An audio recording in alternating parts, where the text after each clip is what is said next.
It is an ancient mariner and he stoppeth one of three. यहाँ एक प्राचीन नेव शिकारी 3 मेहमानों में से एक को रोक लेता है. By thy long grey beard and glittering eye, now wherefore stops thou me? मेहमान पूछता है कि उसकी लंबी सफेद दाढ़ी और चमकती आंखों वाले व्यक्ति ने मुझे क्यों रोका? The bridegroom's doors are open wide, and I am next of kin. The guests are met, the feast is set. Mayst hear the merry din.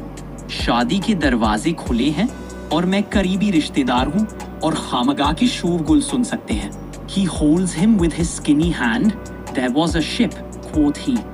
Hold off, unhand me, greybeard loon. Eftsoons his hand dropped he. नेव शिकारी अपनी पतली उंगली से उसे पकड़ता है और कहता है एक जहाज था. मेहमान कहता है छोड़ दो मुझे पागल बूझे और वो उसे छोड़ देता है. He holds him with his glittering eye.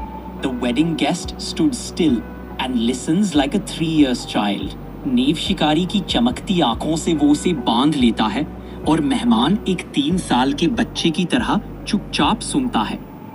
ये कहानी उनके बीच के संवाद से शुरू होती है जो पूरी कहानी को एक रहस्यमयी और गहरे संदेश के साथ आगे बढ़ाती है. The mariner hath his will, the wedding guest sat on a stone. मल्लाह की इच्छा पूरी होती है और शादी का मेहमान पत्थर पर बैठ जाता है. He cannot choose but hear, and thus spake on that ancient man, the bright-eyed mariner.